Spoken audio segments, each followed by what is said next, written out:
Should our enemies choose foolishly to challenge us, they will be crushed by the violence, precision, and ferocity of the War Department. To our enemies, F-A-F-O.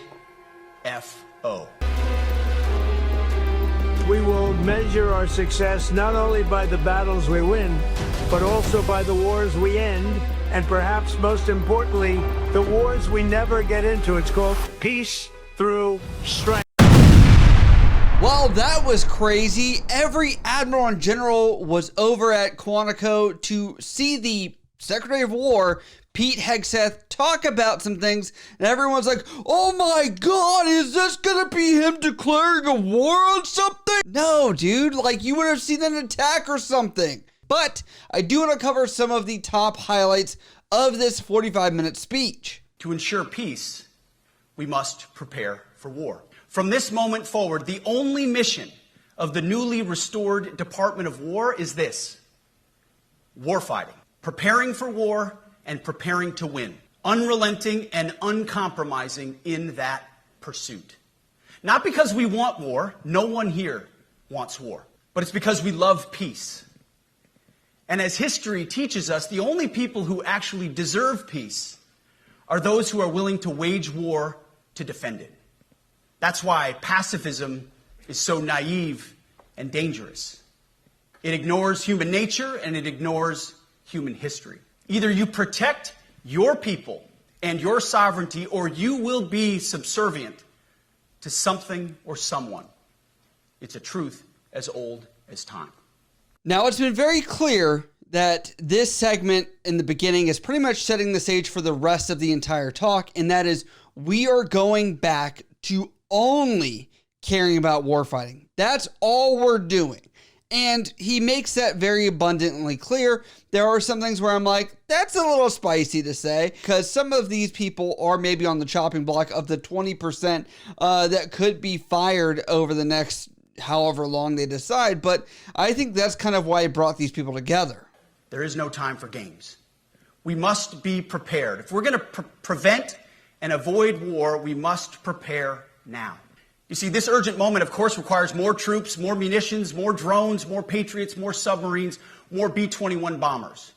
It requires more innovation, more AI in everything and ahead of the curve, more cyber effects, more counter-UAS, more space, more speed. America is the strongest, but we need to get stronger and quickly. The time is now, and the cause is urgent. The moment requires restoring and refocusing our defense industrial base, our shipbuilding industry, and onshoring all critical components. It requires, as President Trump has done, getting our allies and partners to step up and share the burden.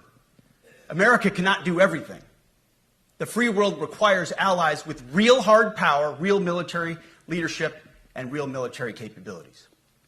Now, from this speech, I can't show everything, but I'm just going to tell you, he essentially is doing some correlations of saying we are on the brink of another world war is what I'm getting at. Because he's like, this is like the 1930s where people are coming together, being on the same page, doing this. He talks about China and says, that's not a today topic, but he then is like, in a month, we'll talk about that. But it is no secret that the 100-year plan is going a lot faster than people thought, and that China has talked about 2027 being the year that they could possibly do something. So I don't know if he's kind of anticipating that, if that's why this came together, because I think a lot of people are seeing this as a waste, or why isn't this just a Zoom call? But I'm also saying it might just be to portray how serious the threats are and kind of giving people the idea of being unified. In many ways, this speech is about fixing decades of decay. Some of it obvious, some of it hidden. Or as the chairman has put it, we are clearing out the debris, removing the distractions, clearing the way for leaders to be leaders. You might say we're ending the war on warriors. I heard someone wrote a book about that. For too long, we've promoted too many uniformed leaders for the wrong reasons, based on their race, based on gender quotas, based on historic so-called firsts. We've pretended that combat arms and non-combat arms are the same thing. Foolish and reckless political leaders set the wrong compass heading, and we lost our way. We became the woke department, but not anymore. What's interesting about that is I have personally, my own two eyes, witnessed where there were times where they were like, in the Navy, there have been what are called ladders, which are these things that show you how you should promote or give people that are reviewing your record like insight of what should be promoted. And on that, there were special considerations. I remember specifically highlighting women at sea, meaning operational duties, and women at shore. And I was like, so just women in general, that's kind of crazy. I'm glad that that's no longer in there, but that is something I have seen in official documents that have been put out by certain entities.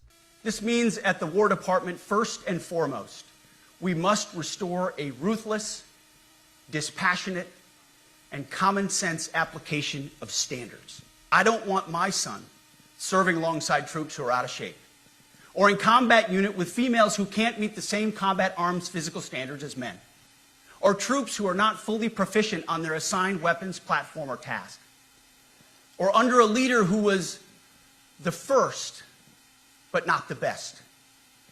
Standards must be uniform, gender neutral, and high. If not, they're not standards. They're just suggestions. Suggestions that get our sons and daughters killed. And that's why today, at my direction, and this is the first of 10 Department of War directives that are arriving at your commands as we speak and in your inbox. Today, at my direction, each service will ensure that every requirement for every combat MOS, for every designated combat arms position, returns to the highest male standard only. Today, at my direction, we are also adding a combat field test for combat arms units that must be executable in any environment at any time and with combat equipment. These tests, they'll look familiar. They'll resemble the Army Expert Physical Fitness Assessment or the Marine Corps Combat Fitness Test. I'm also directing that warfighters in combat jobs execute their service fitness test at a gender-neutral, age-normed male standard scored above 70%. It's tiring to look out at combat formations, or really any formation, and see fat troops. Likewise, it's completely unacceptable to see fat generals and admirals in the halls of the Pentagon and leading commands around the country and the world. It's a bad look. It is bad, and it's not who we are. So whether you're an airborne ranger or a chairborne ranger, a brand new private or a 4-star general, you need to meet the height and weight standards and pass your PT test. But today, at my direction, every member of the Joint Force at every rank is required to take a PT test twice a year, as well as meet height and weight requirements twice a year, every year of service. Also today, at my direction, every warrior across our Joint Force is required to do PT every duty day. Should be common sense. I mean, most units do that already, but we're codifying it. And we're not talking like hot yoga and stretching. This is in alignment with recent announcements where they've said that if you can't be in shape in 6 months, that commanders shall start the process to administratively separate across the Army. That's been a new thing. So this is not a secret that he is elaborating on this, but I'm like, damn, I have never seen a Secretary of War, formerly Secretary of Defense, have these level of candid words to even generals in their face. And, you know, I think a lot of the people that are in my comment section kind of feel like that levelness of equality and enforcement across every rank is what people have been searching for. I think a lot of people do like structure. They do like PT. It's just you can't tell people to do 3 things at the same time. Be like, well, why do you suck at one of those? It's like, if this is the cultural change, I appreciate it. That's why today, at my direction, we're undertaking a full review of the department's definitions of so-called toxic leadership, bullying, and hazing, to empower leaders to enforce standards without fear of retribution or second guessing.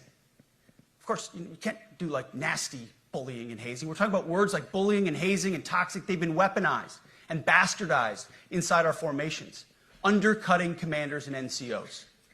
No more. Setting, achieving, and maintaining high standards is what you all do. And if that makes me toxic, then so be it. I am very much on this side of the house because I can tell you I have personally dealt with being claimed to be racist because I was trying to correct somebody about their hair and I was told I should get somebody with similar complexion to correct them rather than myself, even though I was a leader at the time of this. And a lot of people danced around the idea of being in regulations. And I think that really it just showed you that, like, no matter what, nobody was wanting to touch this grenade. That's essentially what it was.